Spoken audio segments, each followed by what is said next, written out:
O ito pa, yung sunod, mga kababayan. Ano yung sunod? Dito tayo kay Yussi Claire Castro kung paano, actually hindi naman dinirect ni Yussi Claire Castro na guilty, pero kung intindihin ninyo, guilty na ang tawag doon. Ano ba yan, Kent? Ganito po kasi siya, mga kababayan.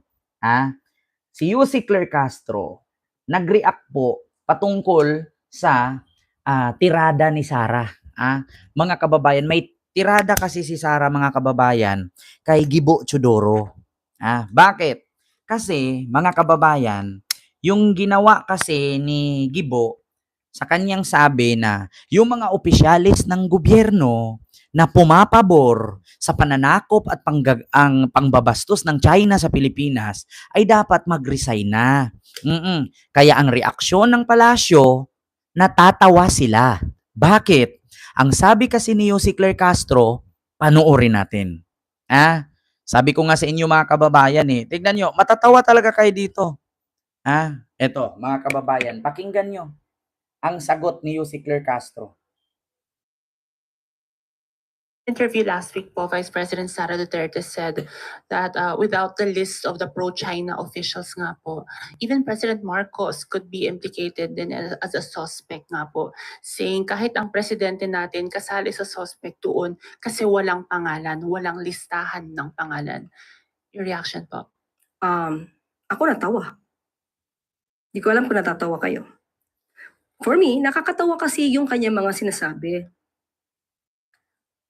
Unang-una, nakita po natin kung paano ipaglaban ng Pangulo ang interes ng bansang Pilipinas at interes ng ating mga kababayan. Marami na ang humanga at ipinakita na sang-ayon sila kung ano ang stance ng Pangulo patungkol sa ating soberanya. Kung paano natin ipaglalaban o proteksyonan, especially ang ating karapatan sa West Philippine Sea. Ang nakakapagtaka ay wala namang binanggit si Secretary Gibo kung sino yung mga opisyal na kung kayo ay hindi sang-ayon sa interes ng Pilipinas patungkol sa West Philippine Sea, ay kayo mag-resign. Hindi natin alam bakit silang dalawa lamang na magkapatid ang umalma. Minsan kasi pagka ikaw ay natutumbok, kahit hindi ka pinangangalanan, most probably ikaw ay nagre-react. Diba? Bago man sinagot ni Yussi Claire yan, nasagot na natin yan. Sa dinami-daming politiko sa Pilipinas, bakit si Sara at si Pulong lang nag-react? Kasi nga, alam mo na kasi na hindi ka naman pinangalanan pero natutumbok ka, magre-react ka dahil guilty ka eh. Diba? Matatawa ka talaga mag-isip. Ang dami-dami namang politician na Chinese, wala naman akong naririnig sa reaksyon nila kay Gibo. Bakit si Sara at si Pulong nagre-react agad? So ano bang meron? So alam nyo na. Kaya nga sabi ni G. Tariela, malalaman mo naman yung mga pro-China kahit hindi mo na pangalanan eh. Una, yung magsasabi nga, why are you suspiring? Pwede na naman gawing Philippines, province of China. Yung mahal na mahal mo si Xi Jinping. Di ba? Tapos ang hamon ni Sara, pangalanan nyo kasi baka pati si BBM ay kasali dyan. Di kung kasali dyan, sana nag-react na. Bakit si Pulong at si Sara apektado? Kaya nga natatawa si Yusik eh. Bakit? Biruin nyo, ilang mga Chinese politician nandito sa Pilipinas? Bakit wala naman tayong narinig na mga Chinese politician nagagalit na binastos-bastos? Nakita nyo yung kabaong sa Quezon City na may mukha ng presidente ng China, may mukha ng mga ambasador ng China. Bakit walang mga Chinese na nag-react? Bakit si Pulong at si Sara? Apektado sila. May tanong ko lang, ano bang ipinakain ng China sa kanila? Bakit gano'n na lang sila? Mas pinahalagahan nila ang China kaysa sa West Philippine Sea na atin. Baka natakot silang singilin sa ipinangako ng tatay nila na gentleman's agreement. 'Di ba? Baka natakot siguro si Sara at si Pulong na kapag i-close ng Pilipinas ang border, sisingilin sila at babalikan sila ng China sa pangako ng tatay nila na tinatawag nilang gentleman's agreement. At ang sabi nga ni PBBM, ano ba kasi yan? Ano ba kasing meron dyan sa gentleman's agreement na yan? Hindi namin alam kung bakit gano'n na lang ang China kung magalit sa Pilipinas. Ano ba kasi yung nakapagsunduan ninyo? Ano ba kasi ang napag-usapan ninyo? Hindi namin alam kung bakit gano'n na lang kagalit ang China pag napunta kami sa West Philippine Sea. Di ba? Baka naman kasi sisingilin sila kung magkataon na isasarado ni BBM ang ugnayan sa China. Kasi una, mga kababayan, hindi naman po siguro Chinese. Chinese ba si Digong? Chinese ba si Sara? Chinese ba si Pulong? Pagkaalam ko sa kanila, German sila eh. Hindi shepherd So bakit gano'n na lang ang pagprotekta nila sa China at sa dinami-daming politician na ultimo may mga Chinese politician naman sa Pilipinas, wala naman nag-react. Bakit sila lang dalawa? Nakakapagtaka. Hindi naman Lim ang apelyido nila. Hindi naman Tan. Hindi naman Uy. Hindi naman Lee. Hindi naman Yang. Hindi naman Ting. Hindi rin Tang. Hindi Tong. Hindi Chowa. Di ba? Bakit gano'n na lang? Di ba? So sa madaling salita, guilty nga. Diba? Ito po yun, no, mga kababayan. Nagulat na lang po ako kung bakit gano'n na lang kung mag-react, mga kababayan, itong si Sara. Ngayon, ang pagnonombra or papangalan sa tao ay hindi namin ginagawa kung hindi merong matibay na ebidensya. Kailan ba namin ginawa yan? Alice Guo, Tony Yang, Sanja, Chuan Xing. Hindi polisiya ng Department of National Defense ang basta magpangalan ng mga individual kung walang matibay na ebidensya. Ito ang binigyang diin ni Defense Secretary Gilberto Gibo Chodoro Jr. matapos siyang hamunin ni Vice President Sara Duterte na pangalanan ng mga opisyal na tinutukoy niyang umano'y pumapanig sa China sa usapin ng West Philippine Sea. Ayon sa kalihim, ang polisiya ng DND ay nakabatay sa objective criteria at hindi sa haka-haka o personal na pananaw. Aniya, ang mga hakbang ng kagawaran ay ginagabayan ng umiiral na mga patakaran ng pamahalaan, kabilang ang Executive Order number... Kung ako kay Gibo, pangalanan ko sila. Pangalanan ko si Pulong, si Sara, si Digong. Tignan natin kung, alam nyo, ito sa totoo lang, dapat ito patulan na ito eh. Dapat sa gobyerno ni BBM, patulan na yun. Kapag naghamon na ganyan, pangalanan nyo kasi nangangahulugan na matapang sila eh. Pero pag pinangalanan na sila yung ilagay dyan, tignan nyo, sasabihin na naman, biktima sila, ginigipit sila, kinakawawa sila. Kung ako lang, sige ba? Pangalanan ko yan. Bakit? Una, bakit ko nasasabing pro-China ka? Ilang mga Chinese Coast Guard ang binomba ng water cannon? Sinugatan, initak, binugbog, pinalo. Ni minsan ba naglabas ka ng statement sa Office of the Vice President? Wala. Di ba? So nangangahulugan ba ng pro-China? Malamang. Di ba?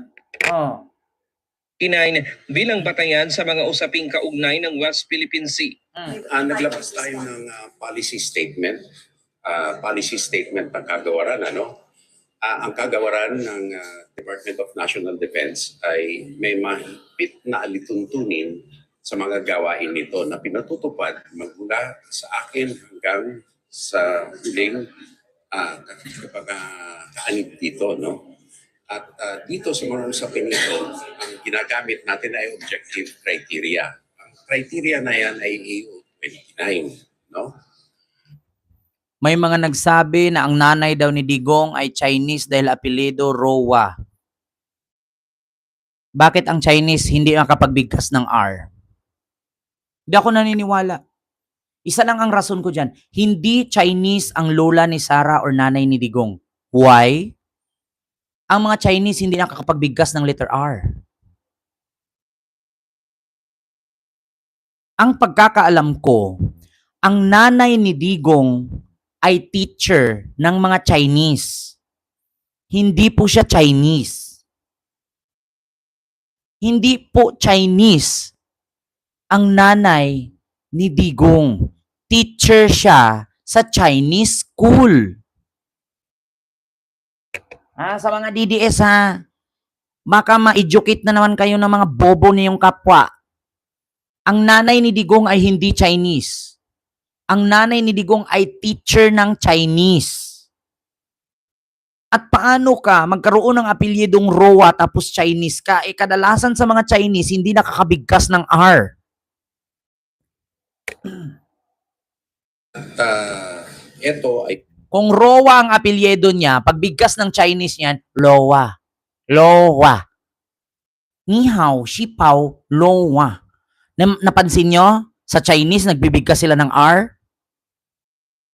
Magbigay kayo ng pangalan ng Chinese na may letter R. Sige. Sinong Chinese na may pangalang R sa letra? Ngayon, maniniwala ako na Chinese ang nanay ni Digong kasi apelyido Roa. Kung may nakita kang pangalan ng Chinese na may letter R. Challenge ko mga DDS. Maghanap kayo ng pangalan ng Chinese na may letter R.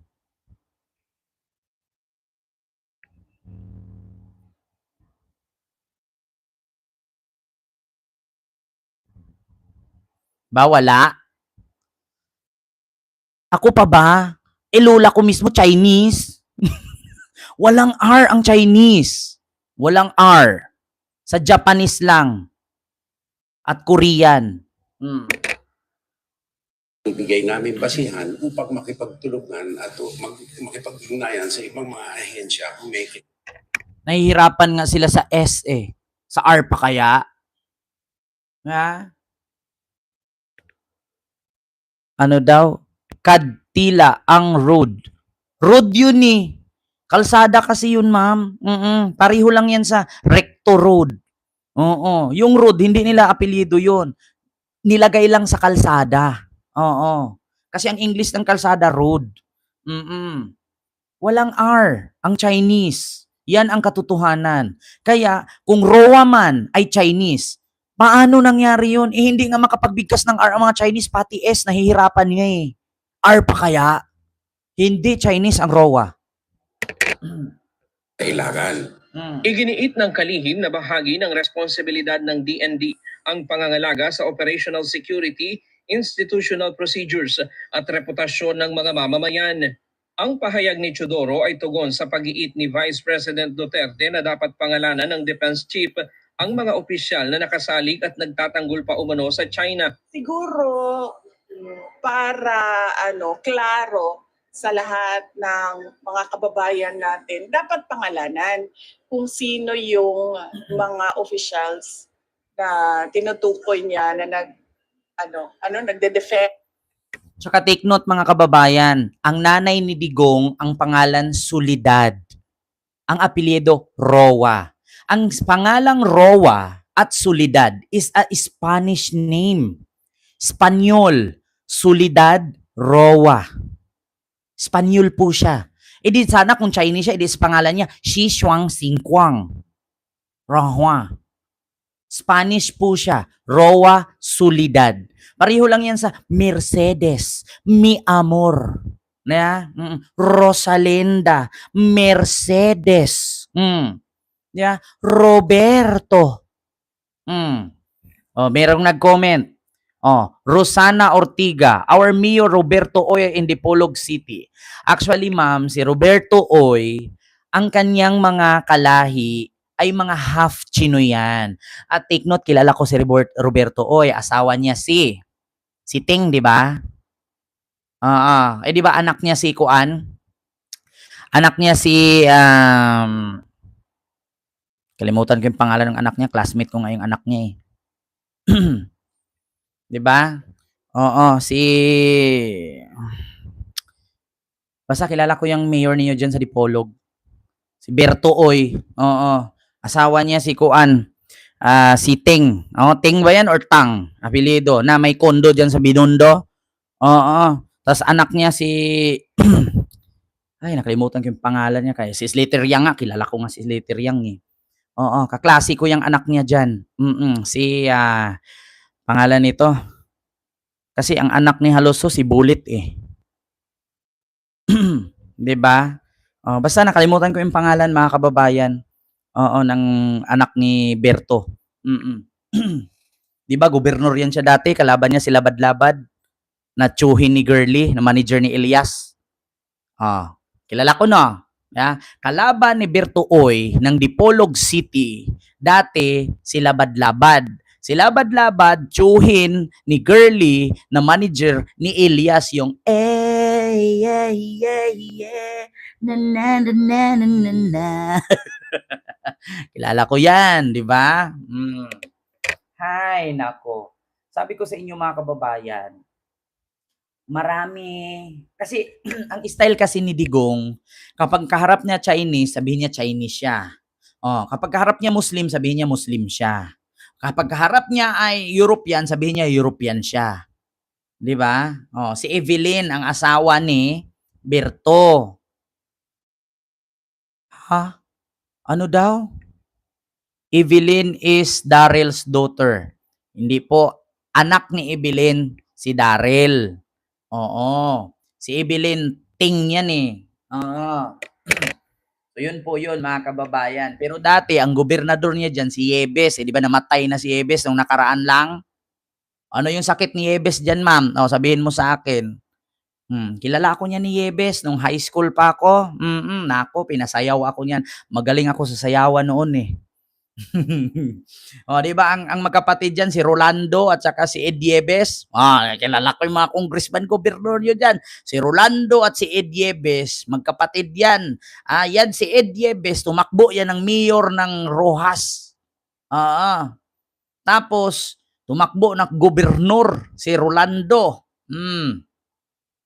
Tapos si Cecilia Carrion na bayaw ni Haloshos, yung tumakbo doon sa may Manuka, Pulangko. La Libertad. Yung lugar ni Brenda Midge. Kilala nyo si Brenda Midge, yung vlogger, yung Bisaya. Alam ko yung mga lugar na yan. Diyos ko. Alam nyo na, ako pa ba? Diyos ko, I am surrounded by politicians since I was born. Yun lamang po. At saka, take note namatay pala si Romeo Garcia Haloshos na ibinorol doon sa Heritage sa Taguig. Hindi ako nakapunta, lolo ko yun. Sa mga hindi nakakaalam, kadugo po namin si Haloshos, Romeo Garcia Haloshos po yan. Kamag-anak din po yan ni Gwen. Marami-rami kami. Mga magkamukha, no? Pangmatini. Pangmatini, di ba? Si Haloshos din po, sa mga hindi nakakaalam, si Haloshos po ang founder ng TIP Corporation na dating Eat Bulaga. So yun lamang po mga kababayan, no? Maraming salamat po sa inyong lahat. So yun lamang, guilty, kaya natumbok, umiiyak. Sabi ni Jose Claire Castro, guilty kasi, natumbok kasi, kaya naiyak. So yun lamang, maraming salamat.